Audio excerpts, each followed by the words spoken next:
Баршаңызға сәлем достар, менің каналыма қош келдіңіз. Мен сіздерге бүгін өзіңізді құрметтейтін десеңіз, мен сіздерге осындай бір ақпараттар айтатын боламын. Видеоның соңына дейін қарап лайк басуды ұмытпаңыз.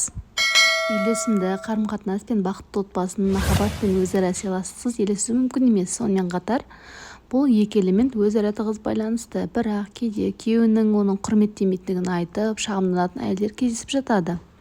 Әйел ер адамның құрметіне ие болу үшін не істеу керек? Өзіңізге деген қатынасты өзгертіңіз. Өзіңізді жақсы көрмей біреудің сүйіктісі болу қиын. Мұны психологтар өзін-өзі төмен бағалайтын адамдарға қайталап айтып келеді. Бұл құрметтемеуге тікелей байланысты. Егер әйел өзін құрметтемесе, онда серігін құрметтейтін екіталай. Өзіңізді құрметтеу үшін не істеу керек? Біріншіден, өз кемшіліктеріңізді қабылдаңыз және артықшылықтарыңызды пайдаланыңыз. Кемшіліктен гөрі артықшылықтарыңызға көбірек мән беріңіз. Екіншіден, қай салада өзіңізді жақсы көрсете алатыныңызды ойлаңыз. Жетістігіңізге анализ жасап, мақтаныш сезімін оятыңыз. Нені жақсырақ жасайтыныңыз маңызды емес. Тоқу, суретке түсіру, дәмді тамақ пісіру немесе қайырымдылықпен айналысу. Бастысы сол істе өзіңізді таба білсеңіз, сезіне білсеңіз және одан ләззат ала білсеңіз болғаны. Осылай өзіңізге деген құрмет ояна бастайды. Яғни күйеуіңіз де сізді солай құрметтейді. Өзіңіздің даралығыңызды сақтаңыз.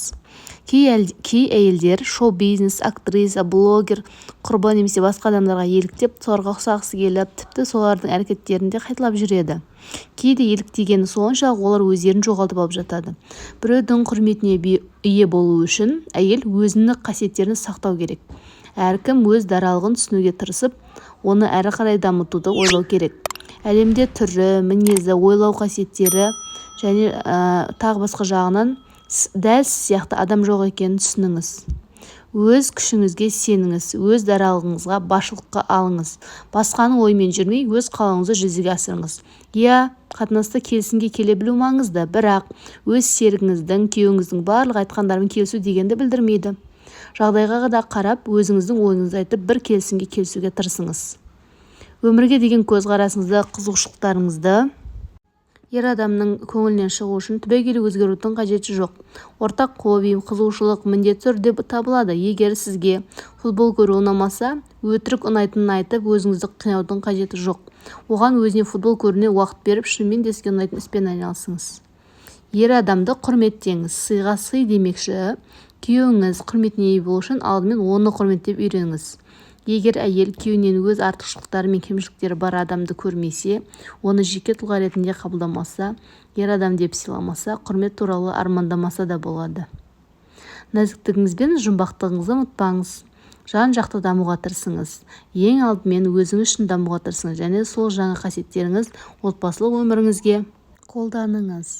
Мысалы, бос уақытыңыз болса, тігуді, сурет салуды, тамақ пісіруді үйреніңіз. Содан соң отбасы мүшелеріне ерекше тамақ дайындап беріңіз. Бірге етіп киім тігіп көріңіз, яғни біртіндеп оларға жаңа қырыңыздан көріңіз. Сонымен қатар нәзік болуды ұмытпаңыз. Бәріне үлгеремін деп барлық шаруаны тек өз мойныңызға ала бермеңіз. Ауыр істі ер адамға тапсырыңыз, кей шаруаны балаларыңызға беріңіз. Сыпайы болыңыз. Қанша шаршап тұрсаңыз да, басқалардың көзінше айғайлай салуды, сөйлей беруді доғарыңыз. Ер адамдар сыпайы әрі салмақты әйелдерді құрметтейді. Ол үндемей, бар айтылған нәрсемен келісе жүре беру деген сөз емес. Бірақ әр нәрсенің өз орнын білуді, бірден түсінуді үйреніңіз. Егер сізге осындай видеолар ұнайтын болса, каналға тіркеліп, лайк басуды ұмытпаңыз.